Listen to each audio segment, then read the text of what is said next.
Sobat Literasi, jumpa lagi dengan saya Adipati Dieter.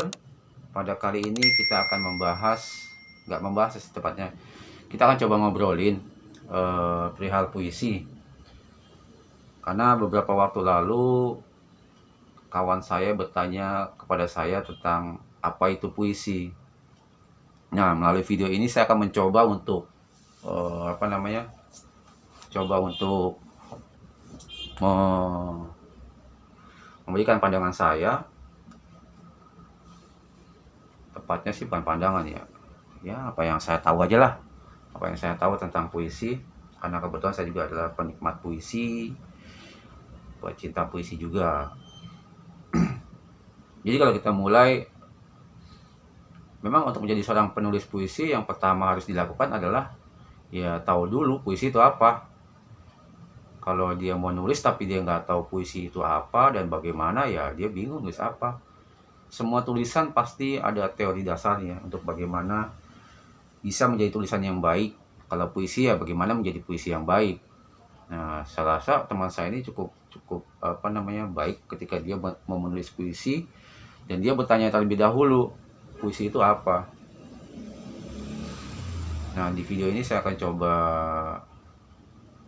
obrolin, coba kita ngomongin puisi, tapi dibatasi pada sekupnya apa itu puisi, dan saya membatasi pembahasan hanya pada definisi aja dan apa pandangan saya mengenai puisi. Dan saya akan mencoba memulai puisi dari definisi yang ada atau yang ada di KBBI. Dan menurut KBBI atau Kamus Besar Bahasa Indonesia, puisi atau sajak adalah merupakan ragam sastra yang bahasanya terikat oleh irama, matra, rima, serta penyusunan larik dan bait. Nah, kalau kita kunci pada batasan yang diberikan pada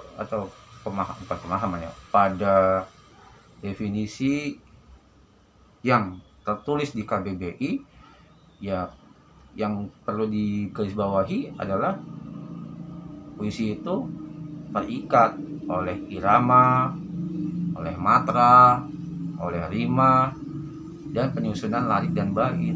Maka langkah awal bagi seorang penulis puisi jika berpatokan pada KBBI itu dulu dikunci. Oh, ternyata ada iramanya menulis puisi itu. Oh, ternyata ada matra. Maka cari matra itu apa? Ada rima itu apa? Lalu bagaimana menyusun larik dan baitnya?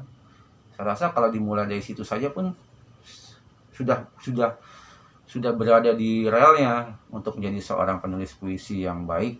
Kalau sudah memulainya dari situ, daripada kita memulai dengan semau-maunya kita, sebebas-bebas kita mentang-mentang puisi itu kan puisi itu kan bebas gitu. Tapi nggak bebas juga, tentu ada teorinya dan ada perangkat berpuisinya. Karena tanpa teori berpuisi dan perangkat berpuisi, ya bagaimana menjadi disebut puisi? Kan tetap ada batasan-batasannya dan ada teori-teori dasarnya. Lalu kalau kita melihat apa yang dijelaskan oleh Habib Yasin, bahwa menurut beliau puisi adalah suatu karya sastra yang diucapkan dengan perasaan dan memiliki gagasan atau pikiran serta tanggapan terhadap suatu hal atau kejadian tertentu.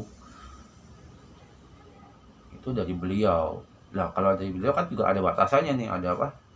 Ada yang bisa kita garis bawahi, yaitu karya sastra yang diucapkan dengan perasaan. Nah, komponennya ada perasaan gitu kan. Perasaan itu kan ada di sini, adanya di hati, perasaan itu. Dan memiliki gagasan atau pikiran. Nah, kalau gagasan pikiran ada di sini. Jadi gagasannya ada di kepala kita untuk menyampaikan gagasan. Serta tanggapan. Nah, tanggapan itu kan reaksi kita terhadap suatu hal yang mungkin kita dengar, kita lihat, kita rasakan, sehingga kita menuliskan perasaan itu ke dalam tulisan bentuk puisi. Nah, itu menurut beliau. Dan yang ketiga, saya akan mencoba apa yang diterangkan oleh ahli bahasa, yaitu Bapak Rahmat Djoko Pradopo. Menurut beliau, puisi adalah ekspresi pemikiran